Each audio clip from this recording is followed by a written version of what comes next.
Bismillahirrahmanirrahim. Now, I've got a series entitled The Beauty and Eloquence of Surat Al-Fatiha, and the links for these are on the left-hand side. And I've just covered Alhamdulillah in those 4 videos. And I've got a response from SentientRaven. There's a response. And he mentioned some good points regarding the miracle of the Quran. So obviously he doesn't believe the Quran is a miracle. And he's mentioned a few points. And I actually wanted to touch on his main argument in the video, which was the following. If somebody wanted to say something and they did it in the best way possible, the most eloquent way possible, what would be a miracle in that? And he used a very simple example to illustrate his point. And I don't think it's a very good example, and I'll explain the reasons why. So you can watch his video, you can watch my videos, and I'm still in the process of producing further parts to it, because obviously I've only touched 2 words in Surat Al-Fatiha. Anyway, let's see what he says. Now, he's used a very simple example, which is the screwdriver example. I'm sure you saw his little screwdriver there in the video. He says that, well, I wanted to say screwdriver, and I used the word screwdriver for it. And he said, well, that was the most eloquent way to say. And he compared that with the words chosen in the Quran, specifically the words Alhamdulillah. Now, I want to just explain how flawed that argument is. So, as I said, he's really oversimplified the matter. Eloquence has many considerations. I mean, just with a screwdriver, there are many types of screwdrivers out there. Different functions, different sizes, widths, different brand names, their appearance is different. You can describe them in different ways. And you can use language. I mean, he's really, as I said, oversimplified language. So language is very vast, and you can do so much with language. And I've just thought of one example of this. This is a syringe. I know a lot of people that don't like syringes when they go to the doctor and he has to give them one. It's unpleasant. Now, if, for example, you wanted or to indicate how painful the syringe was, you could refer to it as a screwdriver entering or protruding your skin. You don't need to explain details that, it was really painful and, it felt like it was cutting into my skin and all these things. By just calling it a screwdriver, you allude to these things. So that's just a simple example, but I mean, creative people out there can do a lot better, much better.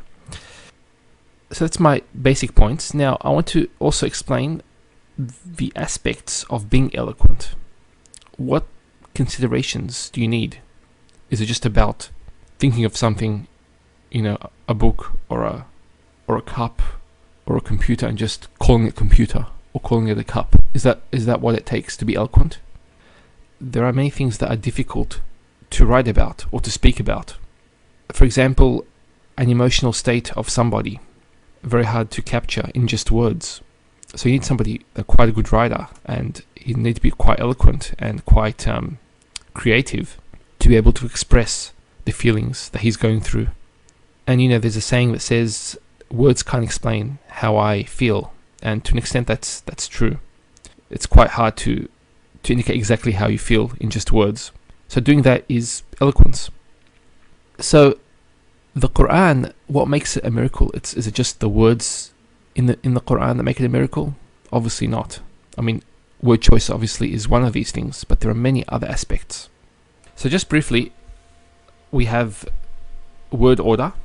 So sometimes mentioning one thing before another thing gives importance to it, or maybe it's more relevant in the subject matter. The Quran uses this a lot. You find two verses in different chapters. The same words are used but in different order, and there's a reason why they're used in different order. Also, you have word choice. So obviously the choice of words you use, because Arabic is a very rich language. There's words have a lot of meaning, and they all can be traced back to a common root. There's this video that explains this in a bit more detail. And also you need to take into consideration how words fit in with other words in a sentence. So some words might not be the best word to use with another word for a number of reasons. And finally is the sentence structure. Now, with a sentence structure, what I mean by that is the positioning of words. In Arabic, you can position words in a number of different ways. In Arabic, it's very flexible. You can move, the predicate before the subject, the subject or the object of the verb before the verb. There's a lot of things you can do. And for this reason, it's much more difficult to express something in the most perfect manner. It's very difficult, much more difficult in Arabic than it is in English. So that's based on the structure of a sentence. There's some points, there's more, but they're the basic ones. And there's also external aspects to it as well, which are the context. Obviously, the context will dictate what words you use and how you say something, obviously. And who the audience is, depending on who you're speaking to. I mean, you don't speak to everybody the same way, so you need to take into consideration that also. And also, finally, the intended response. So this is actually quite difficult to do sometimes. If you want somebody to change somebody's opinion on something, if it has the desired effect, then it's eloquent. If it doesn't, then it's not so eloquent. So that's one aspect of eloquence. And the Quran uses all these aspects and many more. So when you compare using one word, or when you compare that to the screwdriver example of choosing the word screwdriver because you meant a screwdriver, it's like telling some art critic that the Mona Lisa is just a bunch of colors. Now, I hope you can understand what I'm saying here. It's quite extensive. Eloquence is not something which anyone can do. And the miracle in the Quran is that it's done throughout the Quran. There's not one single verse that doesn't have it. Now, for example, Shakespeare, he has some eloquent works, no doubt. But if you look throughout his life and all his works, the way he spoke, was it all eloquent? Was everything he said eloquent? No. I'm sure some of his early works were not as eloquent. And he developed. He studied a lot and he developed, and he became a good writer. That's another aspect to it, is no human being can be eloquent all the time. Especially a man who cannot read or write and didn't write the words, he dictated the words word for word, without stumbling on words, without taking words back and saying, no, I meant this. He didn't do all that, and that was over a 23-year period. Now, to do it for 1 day or 2 days, it's believable. But to do it over a 23-year period without making one mistake and doing it in the most eloquent way, and for nobody till this day to produce something like it, these amount to the fact that the Quran is a miracle. And finally, I'd just like to thank you, SentientRaven, for the video you've produced. It's given us this medium to communicate with one another and share what we have.